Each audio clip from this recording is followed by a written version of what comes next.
तो दोस्तों एसआरएफ ने अपने क्वार्टर वन के नंबर को डिस्क्लोज कर दिया है। तो चलिए देखते हैं क्या है क्वार्टर वन के नंबर्स के अंदर। लेकिन उससे पहले मैं बताना चाहूँगा कंपनी को उससे डिविडेंड की भी अनाउंसमेंट की गई है। इस क्वार्टर में 3 रुपये 60 पैसे प्रति शेयर के हिसाब से कंपनी आपको डिविडेंड देने जा रही है। चलिए कंपनी के नंबर देख लेते हैं।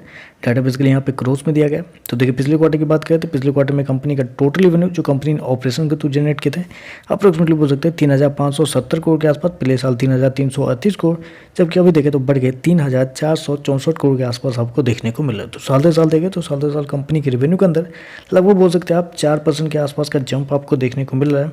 वहीं अगर क्वार्टर क्वार्टर जाते हैं तो क्वार्टर क्वार्टर कंपनी के रेवेन्यू के अंदर एक हल्की सी गिरावट आपको देखने को मिले। 3% के आसपास की गिरावट है, लेकिन गिरावट से डरना नहीं है क्योंकि मार्केट का अनुमान भी बहुत कम था इस क्वार्टर में कंपनी के रेवेन्यू को लेकर। कंपनी ने शो कितना किया है 3,464 करोड़, जबकि मार्केट का अनुमान भी था कि इस क्वार्टर में कंपनी का जो रेवेन्यू है तो 3,345 करोड़ के आसपास आता हुआ देखने को मिलेगा। तो आप कह सकते हैं मार्केट के अनुमान से देखें तो कंपनी के रेवेन्यू आपको बेहतर देखने को मिला है और साल दर साल भी कंपनी के रेवेन्यू बेहतर देखने को मिला है।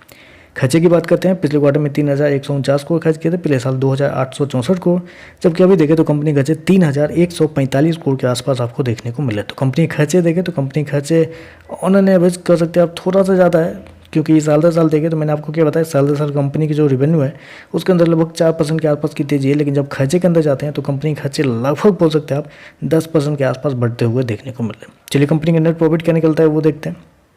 तो देखिए पिछले क्वार्टर में कंपनी 422 करोड़ के प्रॉफिट में थी, पिछले साल 360 करोड़ के आसपास, जबकि अभी देखें तो घट के 252 करोड़ कंपनी का जो प्रॉफिट है वो आपको जाता हुआ देखने को मिला है। तो साल से साल देखें तो साल से साल कंपनी के प्रॉफिट के अंदर लगभग 28% के आसपास की गिरावट आपको देखने को मिले। वहीं अगर क्वार्टर क्वार्टर जाते हैं तो क्वार्टर क्वार्टर भी कंपनी के प्रॉफिट के अंदर एक बड़ी गिरावट आपको देखने को मिल रही है, लगभग बोल सकते हैं 40% के आसपास की गिरावट है। तो कंपनी का जो प्रॉफिट है इस क्वार्टर में आपको गिरता हुआ देखने को मिला है, साल दर साल क्वार्टर क्वार्टर दोनों।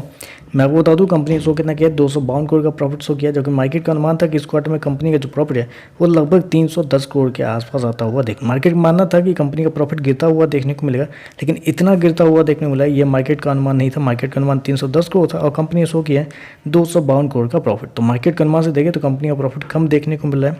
ईपीएस की बात कर लेते हैं तो देखिए पिछले क्वार्टर में कंपनी का ईपीएस 14 रुपये के आसपास, पिछले साल 12 रुपये, अभी देखें तो 8.5 रुपये के आसपास आपको देखने को मिला। तो ओवरऑल अगर देखा जाए तो कंपनी के नंबर रेवेन्यू के मामले में देखें तो रेवेन्यू के मामले में कंपनी के नंबर बेहतर है, मार्केट के अनुमान से बेहतर है।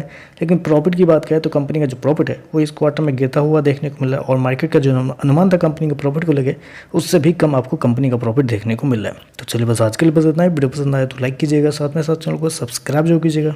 धन्यवाद।